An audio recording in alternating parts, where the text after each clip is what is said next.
Look at this Bitcoin chart. Bitcoin's just going up and up and up and up and up and up and up and up and up and up. Look, it's crazy. Look how much it's going up. At 40,000 quid or $40,000. I want some. How do I get some?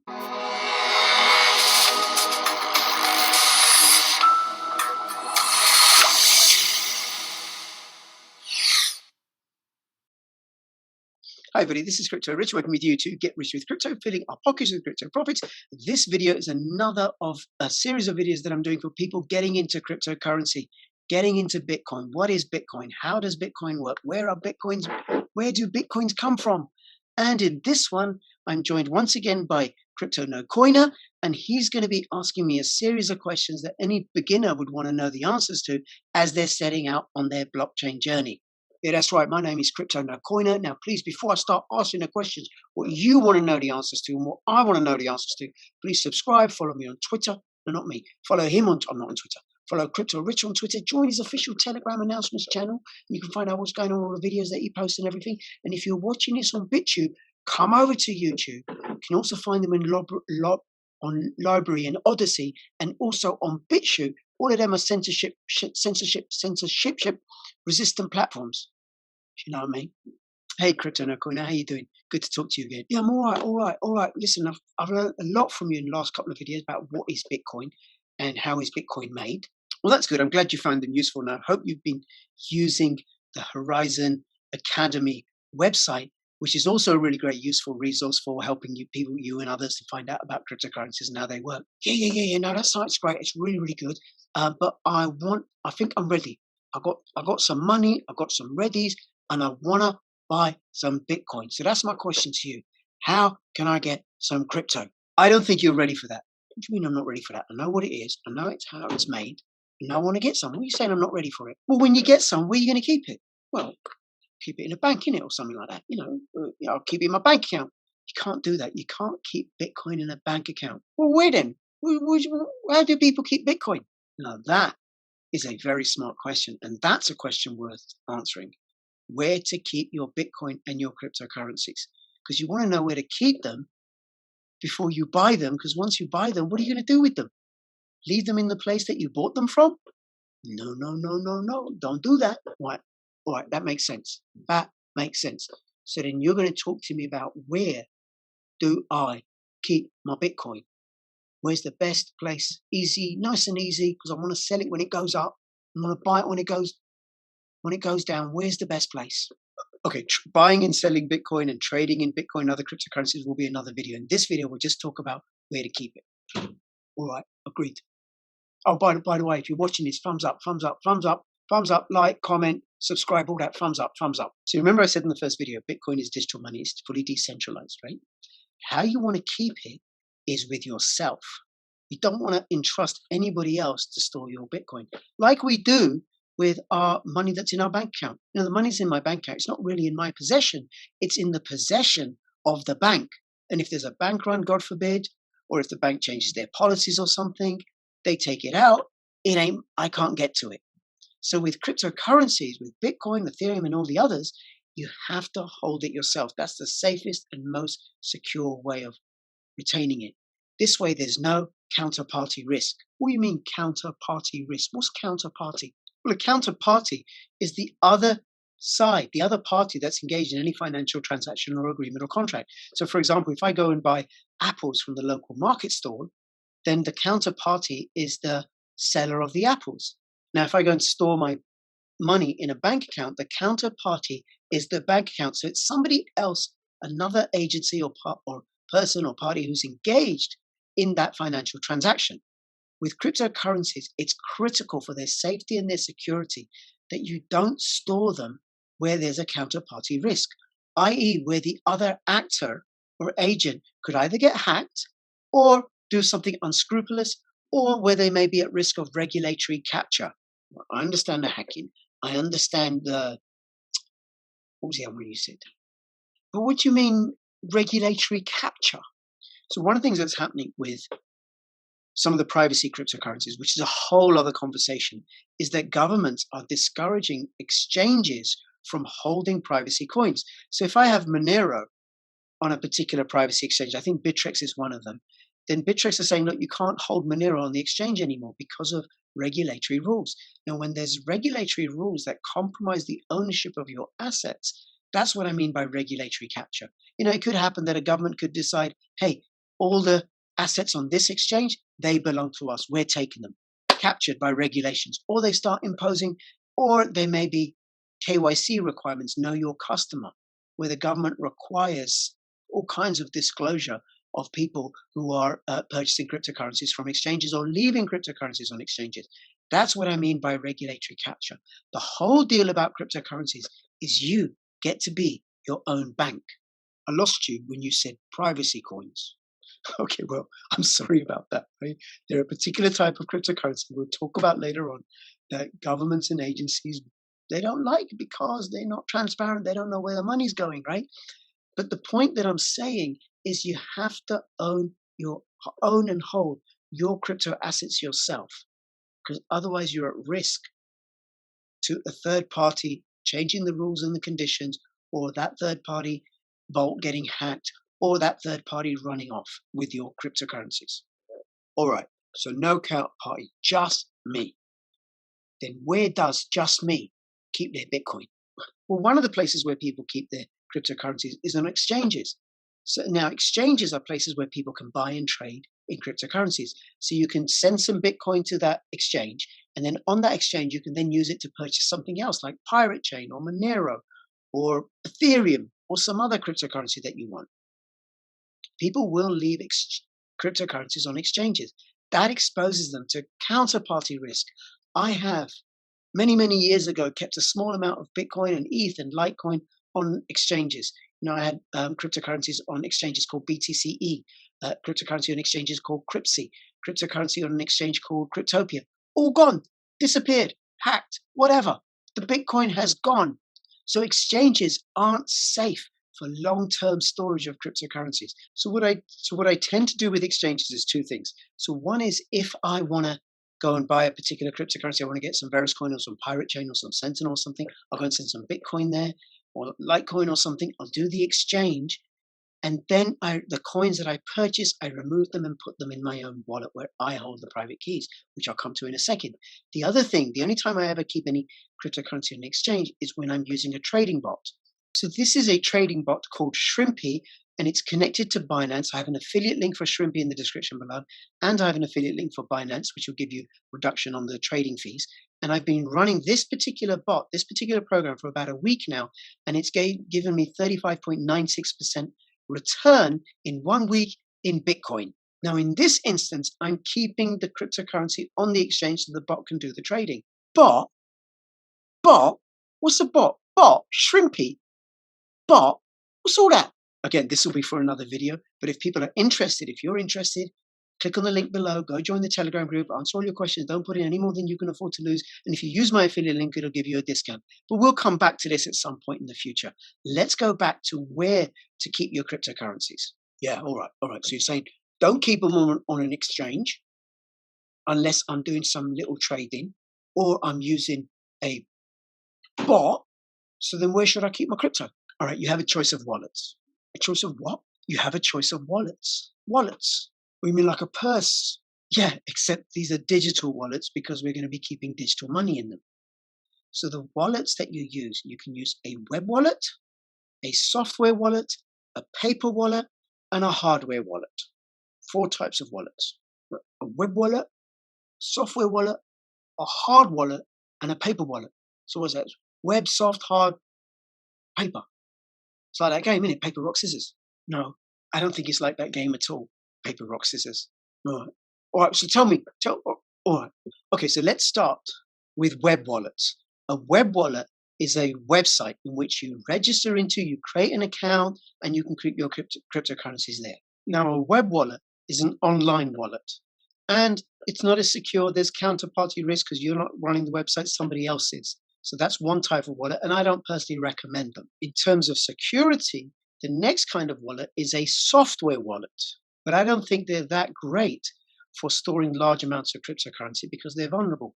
Now, software wallets you can get on a mobile phone, on a desktop, on a tablet, and essentially what that is an application that you download and install onto your mobile or onto your computer.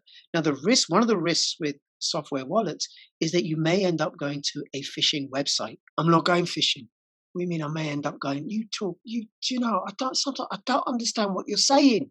I may end up going to a phishing website. We're talking Bitcoin here, mate. Bitcoin, not phishing. Look, I know some of the language when you come into the cryptocurrency space, right? It's all kinds of different language, like terms like blockchain and Bitcoin and decentralized and phishing and all that. And I do understand that, right? What I mean by phishing is going to the wrong website. So, for example, one of the software wallets that I have used, and I think is actually a really great wallet, is the Exodus wallet.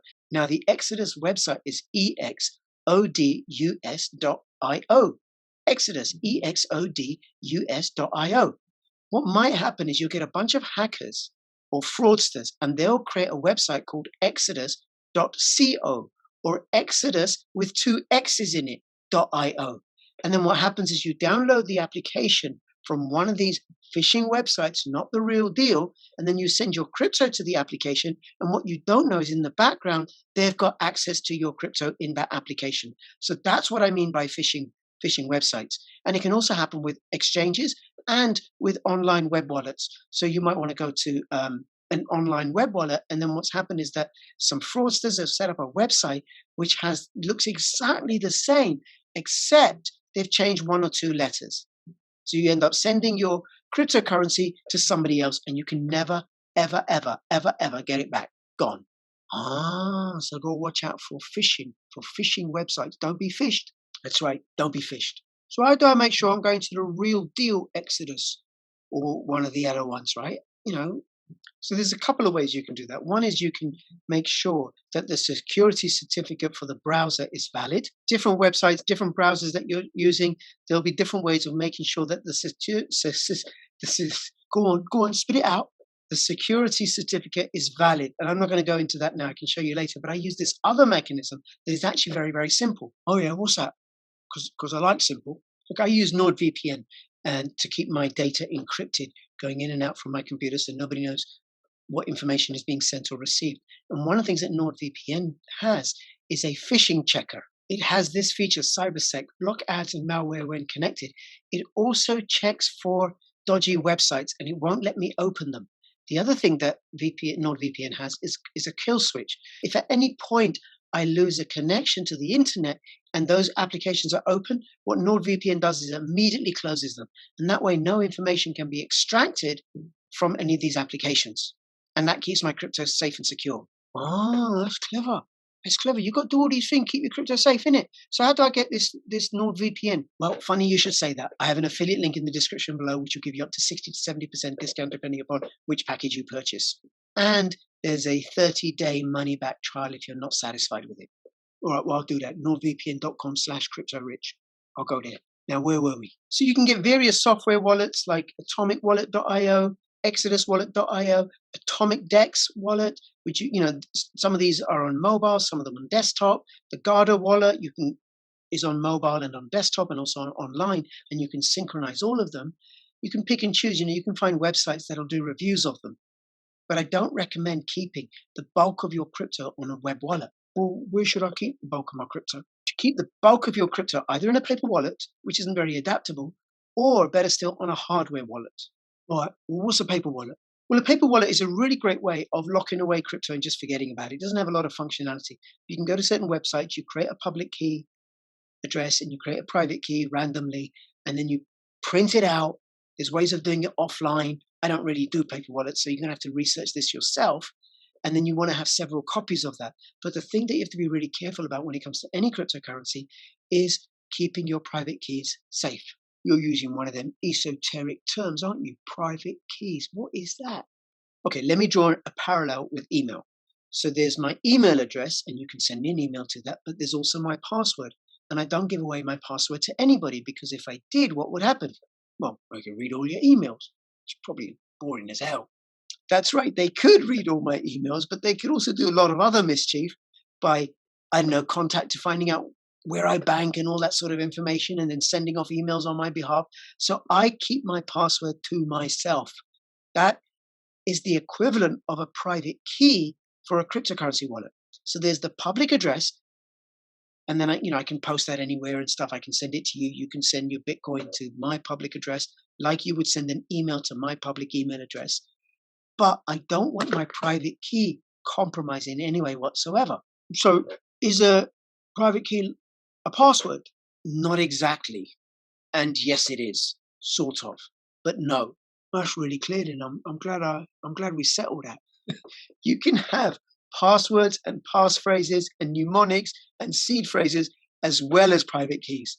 The private key is the I suppose the password to a particular address, a particular cryptocurrency address. And as long as that is never ever compromised, your cryptocurrencies are secure. So what has this got to do with hardware wallets? So a hardware wallet like this one that I have here, EliPal Titan, link in the description below, is a way of accessing cryptocurrencies safely in such a way that my private keys are never exposed to the internet.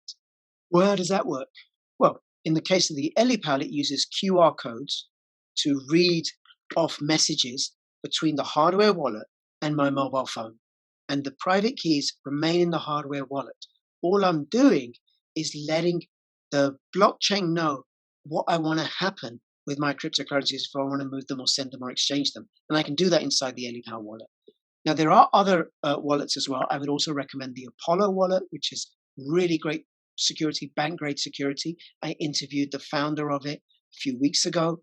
There's also the Ledger and the Trezor and the KeepKey and the Kobo and the Bitfee and all these other wallets, right? And I haven't used all of them or tested all of them. I don't particularly like the Ledger because it's a little bit finicky and fiddly. And Trezor and KeepKey are fine, but they don't have this level of security that I think is there with the Apollo wallet and also with the EliPal wallet. All right, but if I come around your house and I took your EliPal wallet or your Apollo wallet, then wouldn't I just be able to get the blockchain, the Bitcoin in it?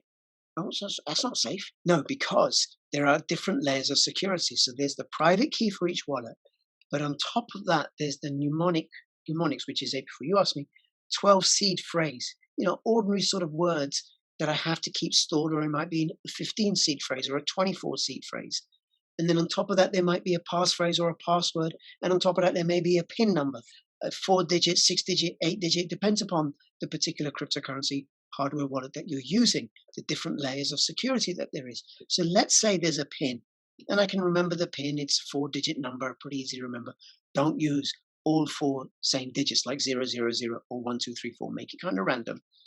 Then there might be a password, and the password needs to be a really long password, something that's memorable. I could write that down somewhere, or if some wallets allow you to create your own password, I can just write down a clue to that password, so I don't even have to write the password down. So for example, the password, if I can create it in a particular wallet, might be the list, might be the names of all the schools that I've been to in order, in chronological order.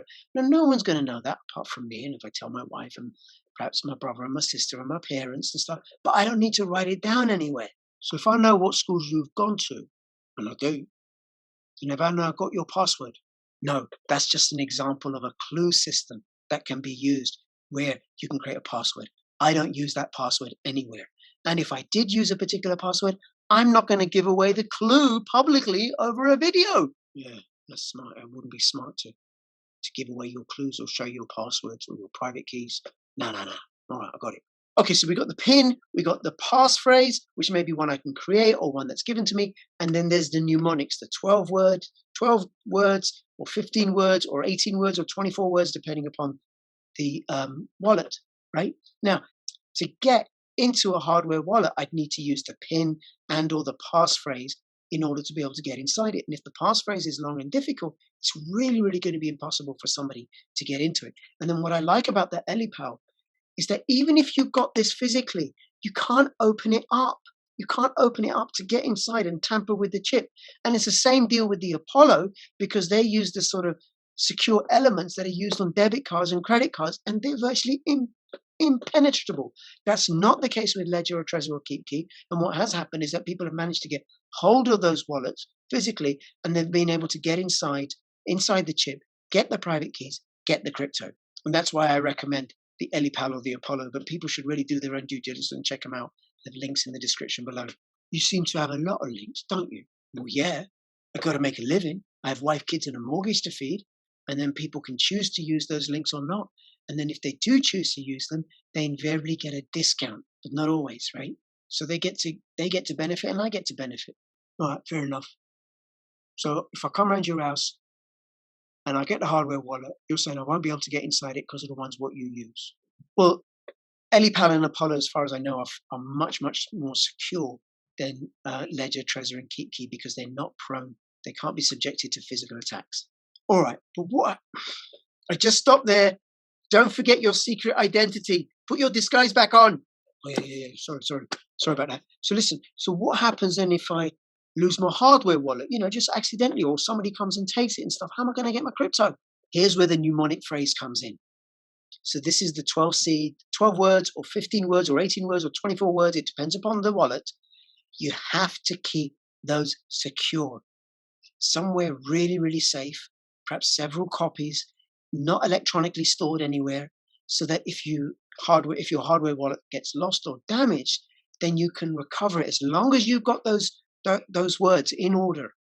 As long as you've got that stored, and you might want to have several copies, you could actually split them up and store them in different places. So you've got 6 words here and 9 words there, or you've got 3 words here and 3 words there and 3 words there and 3 words there, and you've got several copies of the 3 words in different places, so that if anything like that happens, you can reconfigure the whole mnemonic phrase. And then what you do is you take the mnemonic phrase with your new Elipal or Apollo wallet, and then you insert it and you can recreate your wallet.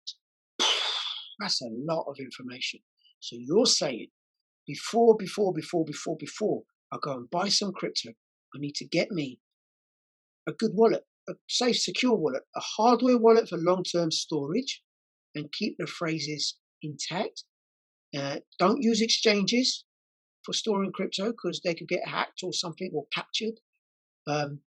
And don't use a web wallet, like an online wallet, because same deal, they can only get hacked and stuff, and you're depending upon a third party or another counterparty. I could use a software wallet like an Exodus or Atomic wallet or Atomic Dex or something like that. One I download and install on my mobile or my desktop, probably only good for small amounts of crypto. Or I could use a paper wallet, which really is set and forget, but then I've got to make sure I've got enough copies of that paper wallet's private keys stored in different places. Is that right? Have I got it all? You have got it all. I've really enjoyed talking to you. You ask great questions, and you seem to take it in. You will not be a no-coiner for long. Yeah, thanks a lot. No. Not a no-coiner for long. No. I want to get rich with crypto, and I want to be filling my pockets with crypto profits. Thank you very much, Crypto Rich. And for anybody who's watching, do watch out for our next video, which I hope is going to be about how to buy crypto, because I want to know. And between now and when I see you next, fill your pockets with crypto profits. Comment, like, you want to see more of these types of videos. What basic questions have you got? And this is Crypto No Coiner and Crypto Rich signing out. All the best. Bye-bye. Thank you very much. Bye-bye.